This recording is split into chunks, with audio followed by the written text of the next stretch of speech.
Do not resist an evildoer.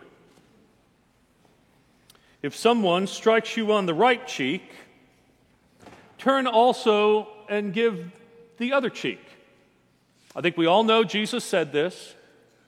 I think we all know we're supposed to do what Jesus said. I think we all don't think deeply enough about what Jesus said. So maybe it sounds nice, right? Be nice. Turn the other cheek. Christianity is about being nice, we think. It's about not fighting back or causing trouble, about being a peacemaker, living quiet, respectable lives among our neighbors. Anybody see a problem with that? We've got to break this down before we do more harm than good. I was outraged to read in the British newspaper, The Guardian, a couple weeks ago about the new Russian law that has been passed by their parliament that decriminalizes domestic violence. From now on in Russia, beatings of spouses or children that result in bruising or bleeding, but not broken bones, are punishable by 15 days in prison or a fine if they do not happen more than once a year. Previously, they carried a maximum jail sentence of 2 years in a country where experts say a woman dies every 40 minutes at the hands of an abusive spouse.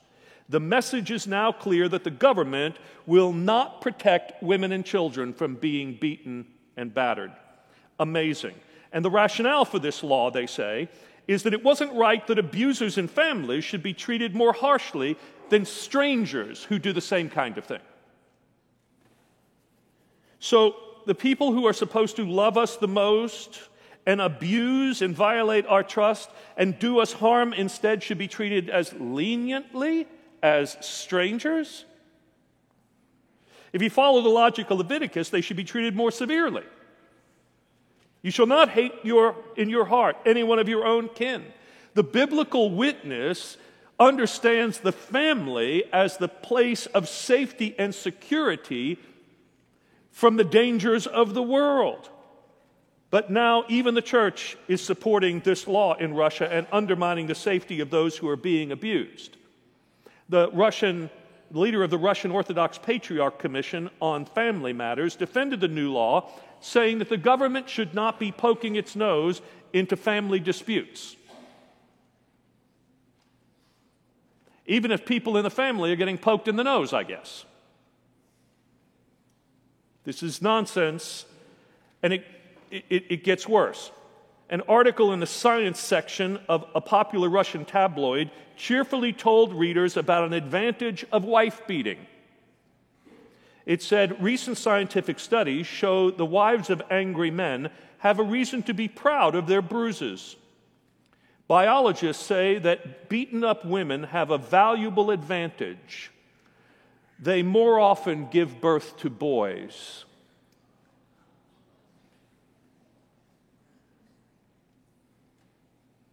What century is this?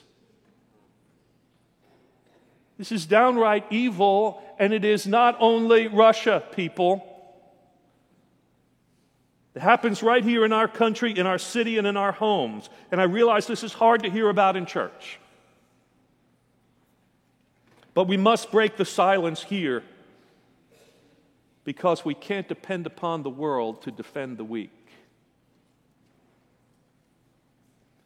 You've already heard about our support of the Genesis Women's Shelter here in Dallas that gives battered women and their children a place of refuge from the violence that occurs in some homes. Surely the Church of Jesus Christ will stand up for the protection and vulnerability of women and children, right? But the sad truth is that too often it has been the church that has counseled abused women to stay with their husbands. Because, after all, Jesus wants them to turn the other cheek. So let me start by saying to anyone and everyone in this room, on the radio, or live streaming, No. No, no, no. Don't you go using Jesus' words to defend or justify abuse. God is not on the side of the abuser. God is on the side of the abused. God loves the abuser, but God does not abide abuse. If you are in a relationship with a spouse or a boyfriend or a parent who physically or sexually abuses you, run. Run now. Get away. Run to the church, run to my house, but get out of there. You will not stop an abuser by excusing him. You will not improve things by staying and praying. You're not going to be able to love an abuser out of abuse from up close while you are still in danger. Get to a safe place and distance and love the person that way once they get help. Now, I keep saying him, but I will tell you, while it's usually a man, women can be abusers too. I've known it, and it is horrible. If your abuser has told you to keep your secret, keep the secret. Don't. It will only be the death of you to bury that inside yourself. You will never help the situation by keeping a secret. It's like this picture on the front of your order of service. This is what it's like to try to keep a secret bottled up. It will keep you isolated, and it will want to break out. A man who molests his own children or beats his wife will not stop because the abused simply takes it and turns the other cheek. Every time such abuse happens, I tell you, it damages the soul of the abused and threatens to kill it altogether. If you are beaten or raped or molested, do not remain silent and don't allow yourself to endure it ever again. And if you are a wife who knows that it's going on with a child, you are not protecting your family by denying it. You are complicit in the abuse and guilty of allowing it to happen. The deep damage done against the woman or child often leads to terrible consequences of drug or alcohol addiction in order to dull the pain.